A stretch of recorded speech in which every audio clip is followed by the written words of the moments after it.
between you and me, getting kills is overrated. Now, this is mostly a joke, obviously. Getting a lot of kills in this game does feel amazing, but I like being in the winning team a lot more. And the reason Enlisted is so good is because it's a game where you need strategy and teamwork much more than pure kills to win.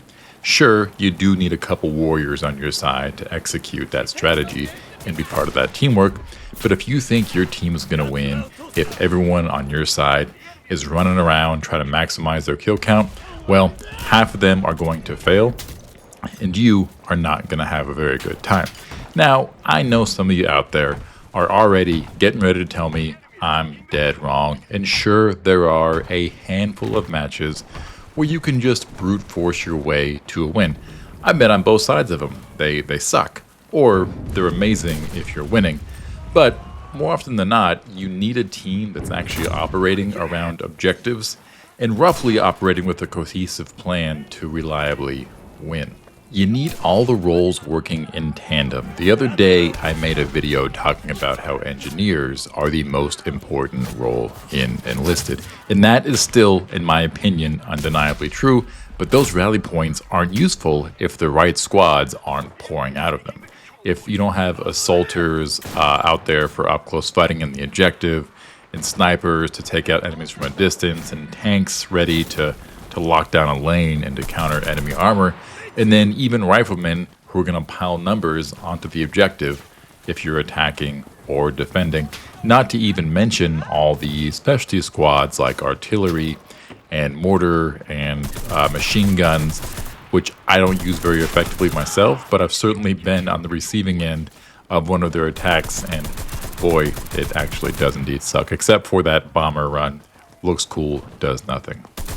Now, players forget this sometimes because some maps and some objectives are set up so you can just steamroll as the attacker, or if you're the defender, they make them really easy to defend, so you get lulled into this false sense of success, and then you wonder why you get stymied on objective 3 out of 5. And that's where you see the difference of like the real players, the ones who are the pros, not even pros, but just more seasoned and thinking about it, versus the people who are just kind of bebopping through the game. You take this invasion defense that you're seeing on the screen here. I was playing as Japan, and we were barely putting up a whimper of a defense against them. They ran right through us. We took the first point, and then they went straight to the second point, and I thought we had a great spot, but they ran through us again. I look at the scoreboard, I see myself sitting at number 1, which typically is not a good sign. If I'm number 1, the team's real bad. Bottom third of my team is like less than 5 kills, which I don't even know how you get less than 5 kills or 1 kill at this point in the match. It seems like you have to actively be trying to do nothing, but honestly, I have likely been that ineffective when I started. It's only been a few months. I'm sure I could pull it off again, honestly. But I digress. They're running through us, the US team. It's like a hot knife through butter. They're probably joking and high-fiving along the way. And things look bad. They looked real bad. Early on, when I started Enlisted, I decided against deserting. I did it a couple times, and I realized that like if I start doing it, then I've got to make a call each time of when it's bad enough, and it's a slippery slope, which I don't like. So I just don't desert. Even if things are going poorly, I'll just jog it out. So I stick it out, and then weirdly enough, on this 4th point, that crazy train of them running through us stopped. After them being on top of the objective immediately for the first 3 points, they just didn't show up. I built my rally point, I waited to hear enemies at the objective, and it just didn't come. So I ran around, did some hunting, and got some kills, and then I was like, wow, these guys were not ready for this. They have no strategy, and this is where the point of the video comes into play. This objective was a real pain in the ass. It's on the 3rd floor of a hotel.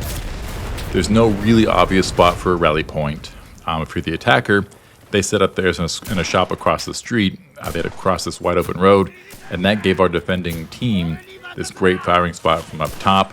They had to walk their squads up the multiple flights of stairs to get there, and that gave us plenty of time to attack them on the way out. Now, our team had not gotten any better, and their team wasn't playing any worse.